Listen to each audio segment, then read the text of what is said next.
política e absolutismo monárquico. Vamos bater um papo sobre isso?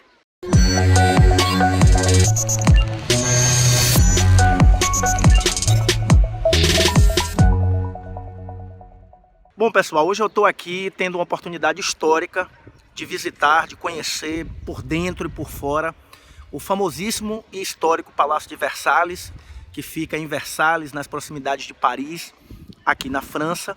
E o Palácio de Versalhes é extremamente emblemático do ponto de vista do debate político mundial. Primeiro porque ele foi construído por um dos reis mais poderosos da Europa em todos os tempos. Um dos reis que encarnava muito fortemente a expressão, a marca, a identidade do absolutismo monárquico aqui na Europa, que era o rei Luís XIV da França. Luís XIV ordenou a construção do palácio no finalzinho do século XVII e, na medida que o palácio ficou pronto, não totalmente pronto, porque levou bastante tempo para o palácio ficar totalmente pronto como ele está na atualidade, ele muda-se juntamente com toda a sua família real de Paris aqui para o Palácio de Versalhes. A ideia era ficar um pouco distante do grande burburinho urbano que tinha se tornado Paris e das infestações de peste, dos conflitos civis que constantemente aconteciam e assolavam a cidade, e a partir de Versalhes, a partir do Palácio de Versalhes, poder concentrar ainda mais o poder monárquico e governar com mão de ferro Paris e consequentemente ter uma influência monárquica em grande parte da Europa e do mundo. Então o Palácio de Versalhes, ele traz essa marca, esse emblema, ele traz essa marca histórica para poder consolidar o absolutismo, consolidar o poder monárquico. Para vocês terem uma ideia, o reinado de Luís XIV foi um rei tão poderoso aqui na França, e ele governou ali entre o finalzinho do século XVII até o início do século XVIII, depois ele foi sucedido por Luís XV, posteriormente Luís XVI, e Luís XVI perde a cabeça na guilhotina na Revolução Francesa de 1789. O rei Luís XIV, ele era tão poderoso que ele se auto-intitulava o Rei Sol. Ele adota o emblema do sol como uma marca, uma identidade do seu governo monárquico aqui na França e, consequentemente, na Europa. Para vocês terem ideia, se vocês tiverem a oportunidade de visitar o palácio, vocês vão perceber que a marca do Rei Sol, ela está presente praticamente em todas as partes do palácio. Apesar de Luís XIV não ter sido o único monarca a viver aqui, mas quando você começa a observar os detalhes do Palácio de Versalhes, você começa a perceber que há uma certa confusão entre o homem, o rei e o palácio, né? Porque há um personalismo muito forte do Luís XIV aqui dentro do palácio. Tem estátuas esculpidas do Luís XIV, da sua família, por todo o palácio. Há praticamente a decoração, grande parte das pinturas que estão espalhadas pelas salas estratégicas do palácio trazem a figura do Luís XIV. Então realmente é uma marca muito forte, é uma identidade muito forte do Rei Sol aqui no Palácio de Versalhes. A impressão que fica, né, que eu acredito que se aproxime muito da realidade, é que o Palácio de Versalhes é uma materialização desse poder monárquico, é uma materialização desse poder altamente centralizado nas mãos do Estado. O Palácio de Versalhes representa também alguns marcos históricos, alguns fatos históricos importantes que aconteceram aqui.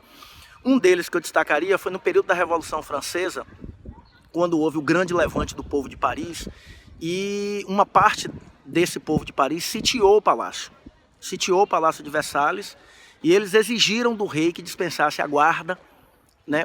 O rei à época assim o fez, e eles passaram pelos portões e tomaram naquele momento o Palácio de Versalhes, passando assim mais uma etapa importante da consolidação da Revolução Francesa aqui em Versalhes. Um outro ponto importante que eu destacaria também foi a assinatura do Tratado de Versalhes. O Tratado de Versalhes foi assinado aqui em 1919, ao final da Primeira Guerra Mundial. Líderes de todo o mundo se reuniram aqui para poder assinar uma nova ordem global que se estabelecia no mundo a partir de 1919. Então aqui estavam vencedores, né? O presidente americano, o presidente francês, o primeiro-ministro da Inglaterra e chefes de Estado de outros países que foram tidos como vencedores na Segunda Guerra Mundial, se há que de fato houve algum tipo de vencedor nessas guerras que aconteceram, e também perdedores, né? Os representantes da Alemanha e dos demais países que foram logrados como perdedores na Primeira Guerra Mundial. E aqui, justamente aqui, um pouco acima aqui, um pouco acima ali, mais naquela ponta ali do palácio, né? Que é uma sala conhecida como Sala dos Espelhos, é uma sala belíssima, né? Onde os espelhos colocados de um lado da sala, grandes espelhos, eles acabam refletindo os jardins que podem ser vistos pelas janelas que fazem parte, com lustres belíssimos, com uma decoração belíssima, né? Coisas mesmo da época que retratavam a identidade monárquica da época, fazem com que a Sala dos Espelhos seja belíssima. E foi justamente aqui, no Castelo de Versalhes, na Sala dos Espelhos, que o Tratado de Versalhes foi escrito em 1919. E lembrem que esse tratado acaba impondo regras extremamente duras aos chamados países perdedores, principalmente a Alemanha. Ajudou, na verdade, a fomentar, juntamente com as crises econômicas, sobretudo a partir da crise de 1929, ajudou a fomentar movimentos populistas de extrema direita na Alemanha. O grande exemplo de um desses movimentos foi o movimento nazista, com Hitler ascendendo ao poder a partir de 1930 e, consequentemente, sendo um dos pilares aí que vai culminar na Segunda Guerra Mundial, em todas as atrocidades que aconteceram na Segunda Guerra Mundial, com genocídio de judeus, perseguição de minorias, destruição de um determinado padrão artístico, imposição de uma determinada ideologia totalitarista, enfim, tudo aquilo que veio acontecer na Segunda Guerra Mundial, que a gente pode aprofundar com mais detalhe num outro momento, num outro vídeo. Então, a ideia desse vídeo hoje era falar um pouco dessa oportunidade histórica que eu tive aqui, apresentar um pouco do Castelo de Versalhes. E tão deslumbrante, tão bonito quanto o castelo é o jardim do Castelo de Versalhes. É belíssimo, é imenso, não dá para percorrer a pé, tem que ser de bicicleta ou de patinete ou nos carrinhos que você pode alugar aqui, mas eu acho que vale muito a pena. Eu vou dar um giro aqui só para vocês poderem contemplar um pouco, apenas um pedacinho, 1% do belíssimo jardim que foi construído aqui, né, para poder complementar aqui a área de uso da família real, a área de lazer que compõe aqui o Castelo de Versalhes. Uma área muito gostosa, muito arborizada, ventilada.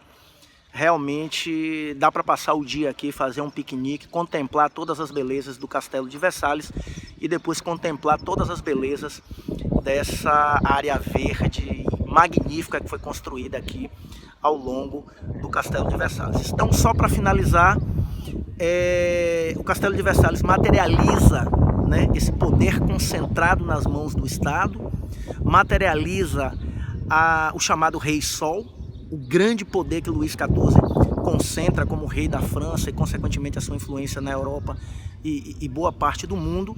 E o Castelo de Versalhes, ele materializa também o poder monárquico, né? A expressão identitária do poder monárquico que por muito tempo vai comandar e definir a ordem global, não só aqui na Europa, mas em todo o mundo, a partir da colonização e depois a partir do imperialismo. Contemple um pouco mais aí, que realmente é belíssimo o Castelo de Versalhes e todos os jardins que foram construídos aqui em Versalhes. Eu recomendo uma visita. Para vocês terem uma ideia, aqui no Castelo de Versalhes são aproximadamente 7 milhões de turistas por ano. 7 milhões de turistas por ano. É mais turistas do que o Brasil recebe dentro de um ano.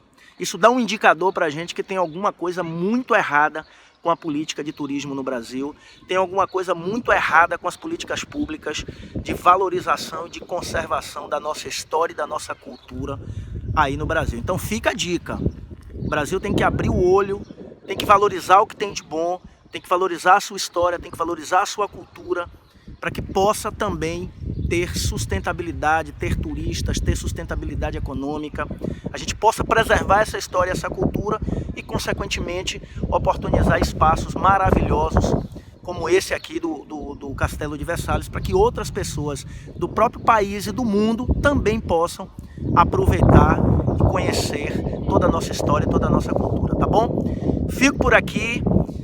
Se gostou, dá um like, compartilha, se inscreve no canal. Eu preciso muito que você participe do nosso canal para que a gente possa cada vez mais melhorar e qualificar o nosso canal. Fico por aqui, um abração para vocês e até o próximo vídeo. Tchau, tchau.